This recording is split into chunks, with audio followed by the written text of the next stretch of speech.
We'll update you on all the offseason player movement and see who landed where. Then later, we'll check in with our draft expert, Mel Kiper, as he gives us the scoop on the upcoming NFL Combine, and of course, he'll give us his take on the movers and shakers for the NFL Draft coming up in April. But before we get to all of that, let's begin by taking a look at the guys that have decided to announce their retirement from the game.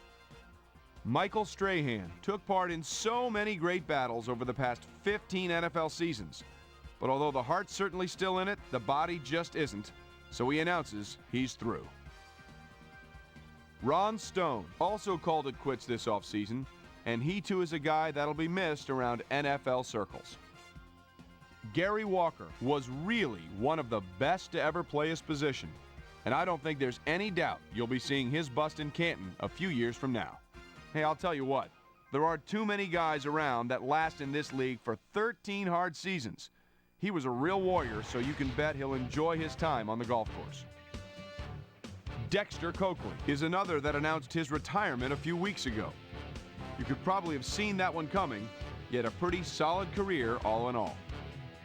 Meanwhile, with NFL free agency becoming more and more competitive by the year, a number of teams had to scramble to find cap room to re-sign their own free agents, as we see here. London Fletcher drew interest from several teams around the league, but in the end, he wound up re-signing with his old mates. 6 years, $24.4 million. On top of that, a $2.4 million signing bonus. And they certainly didn't want to take any chances here, so he re-ups for a full 6 seasons. We'll see if he's able to play out all 6 of those years. Tom Lipinski will also be staying at his old address for a while as he's locked up for the next 6 seasons. Corin Robinson stays right where he is, 6 years, $27.0 million. On top of that, a $2.7 million signing bonus. Andre Carter will also be staying at his old address for a while as he's locked up for the next 6 seasons. Now we'll move into some free agency signings. Plenty to talk about here, as usual, as a number of players will be in new uniforms come fall.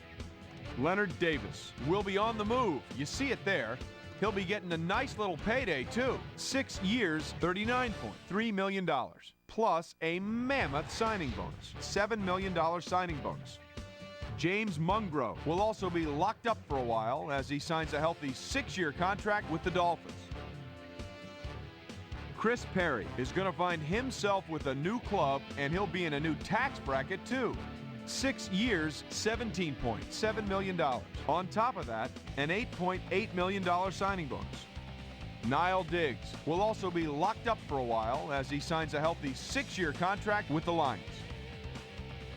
Mel? Well, Trey, we're going to break down a few players I think are really going to open some eyes when the Combine kicks off. King is a guy that obviously most people feel is going to have a super career ahead of him. 6'3", 329, out of South Florida. And this is a guy that could really address some concerns with a good performance at the Combine. But I really feel he should be in the mix regardless because of his great performance his final year in college. Allen is another guy that I think will be scrutinized pretty carefully at the workout. You look at his size and it's pretty good for a defensive tackle, but teams will certainly have their eye on his Combine numbers. And then after the top picks are gone, people always ask me about the guys I think are the sleepers in the draft. And I really believe that there are going to be some quality prospects out there that for one reason or another are going to fall to the later round. Delgado should still be there later on in the draft, and I think, bottom line, this kid's a heck of a football player. He might not make an immediate impact, but down the line he could really pan out. Higgins could also improve his standings with a strong showing, and in my opinion, he will have a strong showing. Solid fundamentals, hard worker, and a good attitude. Could be a great late-round pickup.